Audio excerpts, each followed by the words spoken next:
ऐसे कि सजन मानसी को निम्ति हुन सजन मानसी को निम्ति हुन तर चोर मानसी को निम्ति हुँदैन। गाडी बिस्तारै कुदाए भने ठाउँमा पुगिन्छन्, हतार गरेपछि ठेकान हुँदैन। हिमाल पहाड़ तराई हम आपस में भाई भाई, ना करो झगड़ा लड़ाई हम आपस में भाई भाई। भैया का पूछे भने बतिया का हम साचे यह पूर्वी चंपारण पचपोखरिया के राजेश्वर यादव जी के नाचे। ऐसे कि लबरे के सान बा लबरे के मान बा, लबरा के देखी लोगन नजर पसार के देश में महान बा। जिनकर बाबूजी को ये पंचायत में नैखन बैठल, आजकल उनकर बेटा अगवा है जाके बढ़ जाते रहे। साफा बिना बोला वो love love love love love love. जेकरा के माफ करे के ओकरा के साइड में चार आदमी जाके राय क के डांड देता नी लोग, आ जेकरा के डांडे के ओकरा के मोरी ताक के माफ कर देता नी लोग। पंचमुखे परमेश्वर जहाँ गांव नगर समाज के पंच के बास होला वहाँ भगवान के बास होला। आ जवन पंच मुंह देख के पंचायती करेला वो करे बेटा विकलांग होला। एने करिए ना हमरा ओरिया एगो बात ने के ना कहो। कापू से लबरे के सन बा, लबरे के मन बा, लबरा के देखी लोग देश में महान हुआ। एक नंबर फेल बा, 2 नंबर रेल बा, छुछुनर के मुड़ी में चमेली के तेल बा। नीतीश के राज बा, मेहरारू के शान बा। नीतीश के राज बा, मेहरारू के शान बा, मरद खाली मेहरारू के पहचान बा। हमें कर मरद भाई एगो नौकरी में 2 आदमी खटल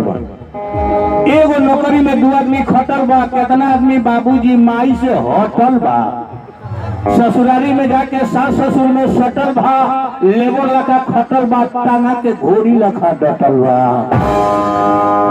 एगो नौकरी में 2 आदमी खटल बा।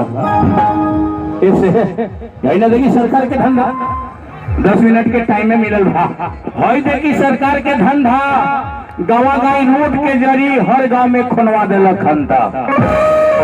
निकल गए नल जल, एमे कोई कर्मचारी नहीं खे भल, न तो इतना खर्चा में पूरा बिहार में सबका दुआरे दुआरे हल गए रही थे कहोगो कल।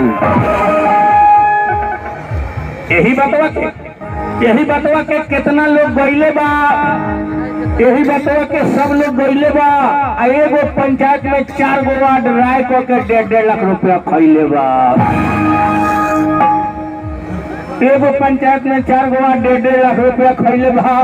खंता में 2 नंबर पाइप खाली कोरिया का बिछोइले बा, लगवैले बा नल, कोनो गारंटी नहीं खे कि कहिया बही जल।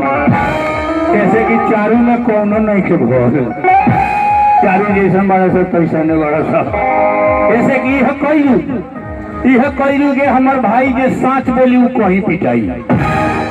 यह कईलूग हमार भाई जे साँच बोली वो कहीं पिटाई ही।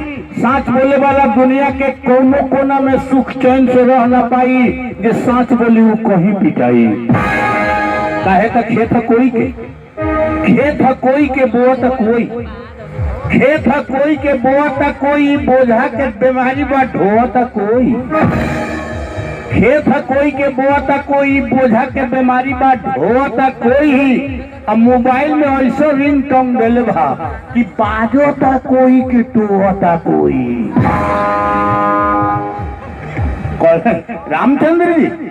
रामचंद्र जी कह गए सिया से एक दिन कलयुग आएगा।